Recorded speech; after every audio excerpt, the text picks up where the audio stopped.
Dunia harus menyadari bahwa selama 50 tahun terakhir, kekuatan Amerika Serikat bukan hanya ditopang oleh kapal induk, melainkan oleh sebuah perjanjian suci yang lahir di tahun ke-1974.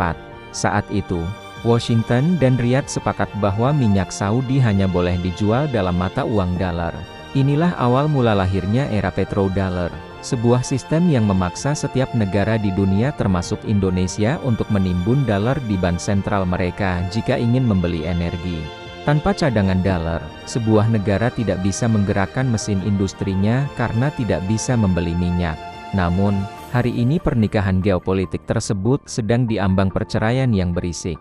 Arab Saudi, di bawah kepemimpinan Pangeran Mohammed bin Salman MBS, mulai merasa bahwa Washington bukan lagi mitra yang bisa diandalkan secara buta. Kritik AS terhadap kebijakan internal Saudi hingga ketidakkonsistenan Amerika dalam konflik Timur Tengah membuat Riyadh mulai mencari jalan keluar untuk tidak lagi menggantungkan nasib ekonominya pada selembar kertas hijau dari Washington.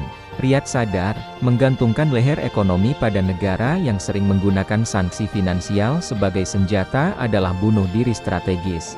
Pesan yang dikirim Riyadh sangat jelas, kesetiaan ada harganya. Ketika AS mulai beralih menjadi produsen minyak mandiri melalui shale oil dan secara efektif menjadi pesaing Saudi di pasar global, maka secara logika bisnis, Saudi tidak lagi memiliki alasan kuat untuk tetap memuja dolar. Disinilah Beijing masuk, bukan sebagai polisi dunia yang suka mengatur urusan dalam negeri orang lain, melainkan sebagai pelanggan terbesar yang datang membawa koper penuh investasi dan kepastian pasar tanpa banyak bicara soal moralitas politik. Arab Saudi kini melihat bahwa matahari ekonomi tidak lagi terbit di barat, melainkan sudah mulai benderang di timur. Mengapa sekarang Arab Saudi mulai melirik yuan secara serius? Jawabannya sederhana namun mematikan bagi hegemoni barat. Tiongkok saat ini mengonsumsi lebih dari seperempat total ekspor minyak mentah Arab Saudi. Secara akal sehat ekonomi, sangat riskan bagi sebuah negara untuk terus menggunakan mata uang pihak ketiga dolar dalam transaksi dengan pembeli terbesarnya. Beijing menawarkan sistem pembayaran yang lebih langsung, efisien, dan yang paling penting, berada di luar jangkauan radar sanksi finansial Amerika Serikat. Kita harus mengkritisi betapa berbahayanya dolar saat ini dalam konteks geopolitik. Peristiwa pembekuan aset Bank Sentral Rusia sebesar 300 miliar dolar oleh Barat telah menjadi alarm keras bagi seluruh pemimpin dunia, termasuk para raja di Timur Tengah. Mereka sadar bahwa jika suatu saat kebijakan kedaulatan mereka tidak sejalan dengan keinginan Washington, kekayaan yang mereka kumpulkan selama puluhan tahun bisa saja dimatikan dalam semalam melalui sistem SWIFT. Yuan, meskipun belum sekuat dolar, menawarkan sebuah sekoci penyelamat yang memberikan rasa aman finansial dari kesewenang-wenangan sanksi sepihak. Namun, transisi ke petro yuan ini bukannya tanpa risiko besar. Yuan belum sepenuhnya bisa dikonversi secara bebas di pasar global layaknya dolar, dan Beijing masih memegang kontrol ketat terhadap arus modal keluar masuk. Meski begitu, dengan adanya sistem Bridge, sebuah platform digital antarbank sentral yang didukung Tiongkok, transaksi minyak kini bisa terjadi secara instan tanpa perlu menyentuh sistem perbankan New York. Ini adalah sebuah revolusi finansial yang sengaja dirancang untuk merobohkan monopoli keuangan barat dari dalam, sekaligus memberikan kemandirian bagi negara-negara eksportir energi untuk menentukan nasib mereka sendiri tanpa intervensi Paman Sam. Keadaan saat ini mencerminkan betapa rapuhnya diplomasi yang hanya didasarkan pada kepentingan sepihak dan dominasi historis. Hubungan Saudi-AS yang dulu intim kini berubah menjadi hubungan transaksional yang dingin dan penuh kecurigaan. Washington sering kali bersikap seolah-olah mereka masih menjadi satu-satunya adidaya dunia yang bisa mendikte harga minyak dan kebijakan keamanan di Teluk. Sikap arogan ini justru menjadi karpet merah bagi Tiongkok untuk masuk dan memperluas pengaruhnya di jantung energi dunia, tanpa perlu mengerahkan satupun pasukan militer. Tiongkok datang dengan pendekatan yang sangat berbeda, non-intervensi. Mereka tidak peduli bagaimana sebuah negara dijalankan atau siapa yang berkuasa, selama minyak mengalir dan perdagangan lancar. Bagi Arab Saudi, ini adalah napas lega setelah puluhan tahun berada di bawah tekanan nilai-nilai liberalisme Barat yang seringkali dianggap tidak kompatibel dengan budaya lokal mereka. Riyadh kini memiliki posisi tawar yang jauh lebih kuat.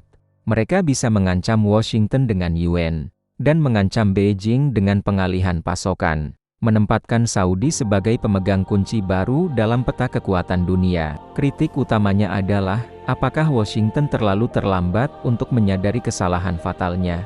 Saat sibuk dengan politik internal yang terbelah dan perang proksi di berbagai belahan dunia, mereka lupa merawat pilar ekonomi terbesarnya, yaitu kepercayaan sekutu terhadap dolar. Kehilangan status petrodollar bukan hanya soal mata uang, tapi soal hilangnya kemampuan AS untuk membiayai gaya hidup mewahnya melalui hutang yang dibayar dengan mencetak uang tanpa batas. Begitu dolar kehilangan permintaan utamanya di sektor energi, maka inflasi hebat akan menghantam jantung Amerika Serikat. Dan saat itulah dominasi mereka benar-benar berakhir. Kita tidak boleh hanya menjadi penonton yang bersorak melihat pergulatan dua raksasa ini. Bagi Indonesia, pergeseran dari petrodollar ke petro-yuan adalah pedang bermata dua yang sangat tajam.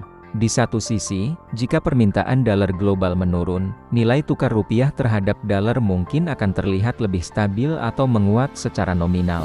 Namun di sisi lain, volatilitas harga energi akan menjadi sangat liar, karena dunia kini memiliki dua standar harga minyak yang berbeda dan seringkali saling bertabrakan demi kepentingan politik masing-masing blok. Indonesia, yang saat ini merupakan importir neto minyak bumi, kita membeli lebih banyak daripada menjual, akan terjepit di tengah persaingan ini. Jika kita terus menggunakan dolar secara eksklusif, sementara harga minyak dunia mulai dipatok dalam yuan oleh mitra dagang terbesar kita akan menghadapi risiko kerugian nilai tukar ganda. Pemerintah dan Bank Indonesia harus mulai sangat serius mempercepat program Local Currency Settlement (LCS) agar perdagangan kita dengan China tidak lagi perlu mampir ke dolar Amerika. Kita tidak boleh menjadi korban sampingan dari perang mata uang yang bukan kita buat sendiri. Kritik untuk kebijakan domestik kita adalah, sejauh mana kita benar-benar siap menghadapi dunia multipilar yang kacau ini? Jika kita tetap pasif dan hanya mengekor pada sistem keuangan lama yang mulai rapuh, kita akan menjadi sasaran empuk inflasi global. Kedaulatan energi Indonesia sangat bergantung pada kemampuan kita bermanuver di antara blok dolar dan blok yuan. Perang mata uang ini sangat nyata, dan medan tempurnya ada di harga BBM di SPBU kita, harga bahan pangan impor, hingga stabilitas harga barang elektronik yang kita gunakan sehari-hari. Kemandirian finansial bukan lagi sebuah pilihan, melainkan syarat untuk bertahan hidup. Sebagai kesimpulan, fenomena petro-yuan bukan sekadar soal angka di layar bursa atau grafik teknis perbankan, melainkan simbol runtuhnya hegemoni tunggal barat yang telah berkuasa sejak Perang Dunia Kedua berakhir. Kita sedang meluncur cepat menuju sebuah era dunia yang terbelah menjadi dua blok ekonomi yang sangat kontras, blok dolar yang mulai menua dan terbebani hutang, melawan blok yuan atau BRICS yang sedang agresif berekspansi dengan dukungan komoditas nyata. Arab Saudi telah memilih jalannya sendiri, yaitu jalan pragmatis yang paling menguntungkan bagi kedaulatan mereka, bukan lagi menjadi pelayan kepentingan geopolitik Washington. Keadaan ini memaksa kita untuk berpikir secara kritis dan radikal. Apakah sistem keuangan yang selama ini kita anggap normal sebenarnya adalah sebuah bentuk penjajahan modern yang tidak kasat mata? Ketika mata uang dijadikan senjata politik untuk menghukum bangsa lain, maka wajar jika dunia mulai membangun benteng pertahanannya sendiri. Kebangkitan Timur bukan lagi sebuah ramalan kosong, melainkan kenyataan yang sedang terjadi melalui setiap barel minyak yang kini mulai ditukar dengan yuan emas. Bukan lagi kertas hijau yang nilainya kian merosot. Mari kita terus kawal bagaimana Nusantara memposisikan diri dalam badai besar geopolitik ini. Jangan sampai kita hanya berakhir sebagai pasar bagi produk-produk mereka, tanpa pernah memiliki kedaulatan penuh atas sistem keuangan dan sumber daya kita sendiri. Teruslah kritis, teruslah waspada terhadap setiap pergeseran informasi, dan mari kita nantikan bagaimana akhir dari permainan catur global ini. Saya pamit untuk sesi ini, tetaplah bersama Geonusa Journal untuk analisis yang berani dan tak berpihak. Merdeka!